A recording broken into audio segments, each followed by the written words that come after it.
YS వివేక హత్య కేసులో YS Bhaskar రెడ్డికి సిబిఐ అధికారులు మరోసారి నోటీసులు జారీ చేశారు.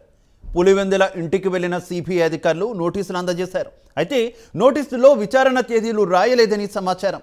వచ్చే 2-3 రోజుల్లో మీకు వీలున్నప్పుడు విచారణకు రండని సిబిఐ సూచించినట్టు తెలిసింది. కడప సెంట్రల్ జైలు కేంద్రంగా జరిగే విచారణకి హాజరు కావాలని సిబిఐ అధికారులు నోటీసుల్లో పేర్కొన్నారు.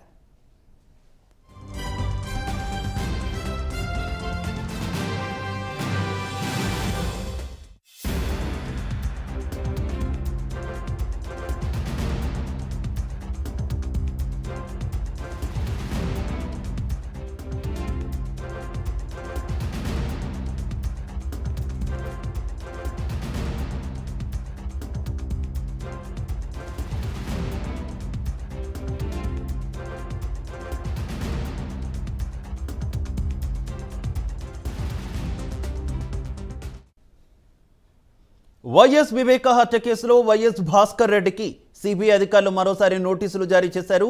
పులివెందుల ఇంటికి వెళ్లిన అధికారులు నోటీసులు అందజేశారు. అయితే నోటీసులో విచారణ తేదీలు రాయలేదని సమాచారం. వచ్చే 2-3 రోజుల్లో మీకు వీలున్నప్పుడు విచారణకు రండని సిబిఐ సూచించినట్టు తెలిసింది. కడప సెంట్రల్ జైలు కేంద్రంగా జరిగే విచారణకు హాజరు కావాలని సిబిఐ అధికారులు నోటీసుల్లో పేర్కొన్నారు.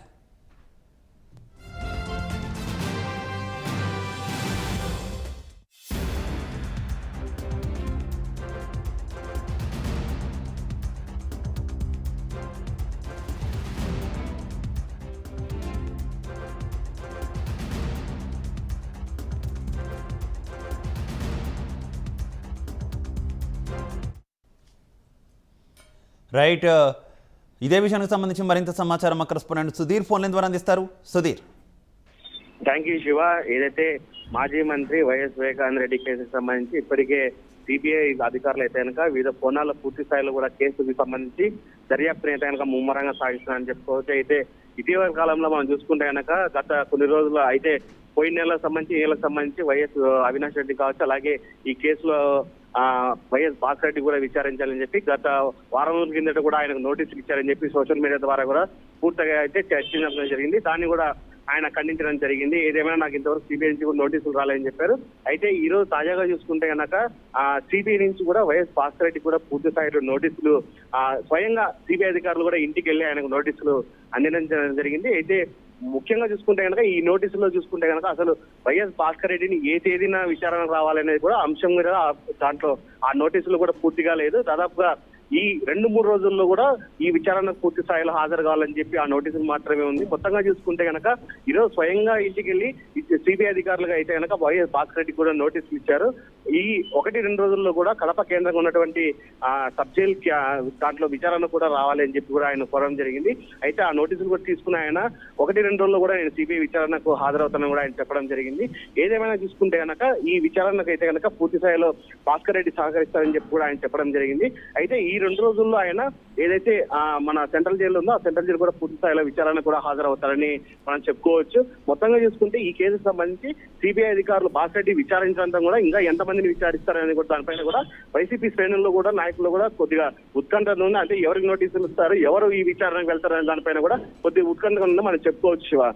అయితే సుధీర్, వైసీపీ ఎంపీని అంటే ఈ భాస్కర్ రెడ్డి కుమారుడిని విచారించినప్పుడు కూడా వైసీపీ నుంచి కొంత ప్రతిఘటన, ఎదురుదాడి లాంటి వ్యాఖ్యలు మనం చూసాము. ఇప్పుడు ఏకంగా భాస్కర్ రెడ్డిని కూడా విచారించబోతున్నారు సిబిఐ అధికారులు. ఈ నేపథ్యంలో అదే వరవడి వైసీపీ నుంచి కంటిన్యూ అయ్యే అవకాశం ఉందనుకోవచ్చా? మనం ఇప్పటికే చూసుకోవచ్చు. ఏదైతే గతంలో వైఎస్ అవినాష్ రెడ్డిని హైదరాబాద్ విచారణ అయిన తర్వాత కూడా ఇటు కడప జిల్లా నుంచి అటు శ్రీకాకుళం వరకు కూడా మొత్తంగా వైసీపీ శ్రేణులు పూర్తి స్థాయిలో కూడా వైఎస్ అవినాష్ రెడ్డిని నిర్దోషి, అలాగే వైఎస్ అవినాష్ రెడ్డికి సంబంధం లేని విషయంలో ఇరికిచ్చారంటే కూడా కొంతమంది మీడియా ముందు కూడా వచ్చి వాళ్ళ వాదనలు కూడా చెప్పిన పరిస్థితి ఉంది. మరోపక్క చూసుకుంటే కనుక సిబిఐ అయితే కనుక తన పనులు తాను చేసుకుంటూనే వెళ్తుంది. ముఖ్యంగా చూసుకుంటే ఈ వైఎస్ వివేకానంద రెడ్డి కేసుకు సంబంధించి పూర్తి ఎవరిని వదిలిపెట్టట్లేదు. మొత్తంగా చూసుకుంటే కనుక కింది స్థాయి నుంచి పెద్ద స్థాయి వరకు కూడా అందరికీ మొత్తం నోటీసులు ఇస్తూ కూడా వాళ్ళందరినీ విచారిస్తుంది. అయితే ఈ వైఎస్ భాస్కర్ రెడ్డిని విచారించిన తర్వాత ఎటువంటి పరిణామాలు బయటకు వస్తాయని దానిపైన కూడా ఒక ఉత్కంఠత అయితే ఉంది. అయితే ఈ కేసుకు సంబంధించి అసలు సిబిఐ విచారణ జరుగుతుండగా ఇంతమంది మాట్లాడడం అనేది కూడా మరో పక్క చూస్తుండగా చర్చాంశంగా మారింది. ఏదేమైనా సరే వైఎస్ భాస్కర్ రెడ్డిని విచారించడం కూడా ఎవరు ఈ ఏదైతే వివేకానంద రెడ్డి కేసుకు సంబంధించి ఎవరు ముందుకు వస్తారనే దానిపైన కూడా ఉత్కంఠత ఉందని మనం చెప్పుకోవచ్చు. Okay, thank you Sudheer. Thank you